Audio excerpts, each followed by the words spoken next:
नमस्कार मित्रों, आप सभी को फिर से एक बार मेरे चैनल पर हार्दिक स्वागत है। एक खूबसूरत प्रेम कथा। कॉलेज में कुछ दिनों में ही रूपा, सुधा, रंजीत और गणेश अच्छे दोस्त बन गए। एक दूसरे को नोट्स देना, किताबें देना और ढेर सारी गॉसिप करना। वैलेंटाइन नजदीक आ रहा था। कॉलेज में इसका असर दिखने लगा। चॉकलेट डे, टेडी डे के बाद अब रोज डे भी आ गया। गणेश लाल गुलाबों का गुलदस्ता अपने बैग में रखे हुए था। रंजीत ये देखकर बड्ढा हैरान हुआ। ये बगीचा किसके लिए लेकर घूम रहा है? रंजीत ने पूछा।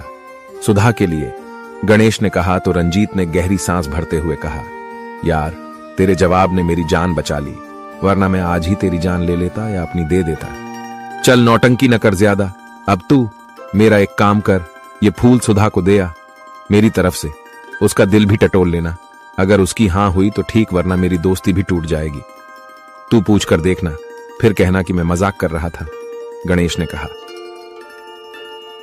रंजीत आया और घुटनों के बल बैठ गया और मेधा से बोला, क्या तुम इसे कबूल करती हो? रूपा को विश्वास ही नहीं हुआ। उसका चेहरा गुलाब सा खिल उठा। उसने जैसे ही सीट से खड़े होकर हाथ आगे बढ़ाया, रंजीत ने अपना हाथ घुमा दिया और सुधा से बोला, क्या तुम्हें कबूल है? सुधा भी खिल उठी। उसने झट से हाथ आगे बढ़ा दिया। रंजीत अपना हाथ पीछे खींच लिया। अरे पहले पूरी बात तो सुनो, ये गणेश ने भेजा है। ये सुनते ही सुधा धत्त बोलकर बैठ गई और कहने लगी, तुम्हारी बात का कौन विश्वास करेगा, चल झूठे।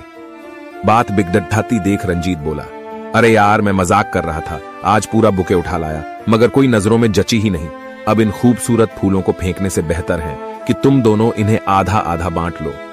तभी गणेश भी आ गया और चाय समोसे का ऑर्डर देकर बोला, रंजीत ये गुलाब लेकर क्यों घूम रहा है? अबे तूने ही तो दिए थे, अब बात बना रहा है।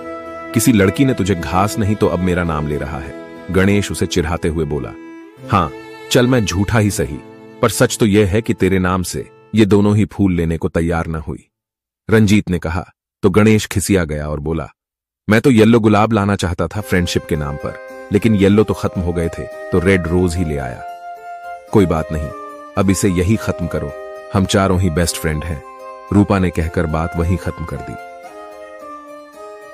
धीरे धीरे रूपा को एहसास होने लगा कि रंजीत उसे ही इंप्रेस करने में लगे रहता है। सुधा तो शुरू से ही कम बोलती थी, अभी भी ज्यादातर चुप ही रहती। उसे भी यह एहसास होने लगा था कि रूपा का वाक चातुर्य सबका ध्यान अपनी ओर आकर्षित कर लेता है। मेघा उस दिन रंजीत को अकेले अपने घर आया देख चौंक उठी। अपनी मां से उसका परिचय कराकर वह उसे अपने लॉन में ले आई। खूबसूरत बगीचा, लेकिन तुमसे कम, रंजीत ने कहा। बहुत बातें बना लेते हो, आज इधर कैसे? रूपा मुस्कुराकर बोली, झूठ नहीं बोलूंगा, आज सिर्फ और सिर्फ अपने दिल का हाल बताने आया हूं। यह कहकर उसने एक सुर्ख लाल गुलाब तोड़कर रूपा की ओर बढ़ा दिया। रूपा के गाल भी सुर्ख हो उठे। उसने शर्माकर अपनी नजरें झुका ली। ओह, आज मेरे दिल को बड्ढा सुकून मिल गया। पहले मुझे लगा था कहीं तुम्हें गणेश न पसंद हो, मगर वैलेंटाइन डे पर यह बात क्लियर हो गई थी जब तुमने गणेश के नाम पर अपने हाथ पीछे कर लिए थे। Very smart. मगर गणेश के नाम पर तो सुधा ने भी अपने हाथ पीछे कर लिए थे, तो क्या वो भी तुम्हें ही चाहती है? रूपा ने अपनी शंका जाहिर की। उस दिन गणेश ने सुधा के लिए ही गुलाब दिए थे, तुम्हारे नाम से देता तो मैं क्यों लाता? उसे सुधा ही पसंद है। बात गणेश की नहीं सुधा की है, वो भी शायद तुम्हें ही पसंद करती है। अब क्या होगा, वो सोचेगी मैंने उसके साथ चीटिंग की है। कैसी बातें कर रही हो? इसमें चीटिंग कहां से आ गई? प्यार दो इंसानों के दिलों के बीच पनपने वाला पुल है। जब दो दिलों के बीच सेतु बन जाता है तो एक दूसरे का दुख, दर्द, कहुशी सभी भावनाएं भौतिक रूप से कितनी भी दूर हो महसूस हो जाती हैं। यह एहसास सिर्फ प्यार में डूबे दिल ही महसूस कर पाते हैं, रंजीत ने समझाया। मगर मेरी प्रिय दोस्त सुधा, उसका दिल टूट जाएगा, वो भी मेरे दिल के बेहद करीब है, उसका दुख मुझे महसूस हो रहा है। रूपा व्याकुल हो उठी। नहीं नहीं, अगर तुम मुझसे सच्चा प्यार करते हो तो सुधा को अपना लो, मैं तुम दोनों को साथ में सुखी देखकर ही खुश हो जाऊंगी। नहीं नहीं, मैं ऐसा नहीं कर सकता, सुधा को मैंने कभी अपनी प्रेयसी के रूप में नहीं देखा, रंजीत ने मना कर दिया। तुम्हें मुझे भी भूलना होगा, मैं अपनी बचपन की साथी का दिल नहीं तोड़ सकती। रूपा ने गुलाब का फूल क्यारी में फेंक दिया। रंजीत अपने घर लौट गया। कॉलेज सामान्य रूप से चलता रहा। MBA की परीक्षाएं समाप्त हो गई। सभी कंपनियों के साक्षात्कार में व्यस्त हो गए। रूपा के घर आज सुबह से साफ सफाई के साथ पकवान बन रहे थे। रूपा के पूछने पर मां ने बताया कि आज उसके पिताजी के मित्र अपने बेटे के लिए तेरा हाथ मांगने आ रहे हैं। रूपा का दिल कसक उठा, मगर उसने अपने दुहक को जाहिर न किया।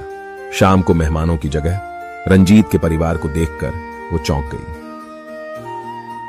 वो जानती थी कि उसके पापा और रंजीत के पिता कभी मित्र थे ही नहीं। फिर मां ने झूठ क्यों बोला? तभी सुधा उसके पास आकर बोली, मेरी त्याग की देवी, तुझे त्याग करने की कोई जरूरत नहीं। रंजीत ने मुझे सब बता दिया था। रंजीत तुझे बहुत चाहता है और तू भी तो उसे चाहती है, फिर बिना बात दूरी क्यों बढ़ाई?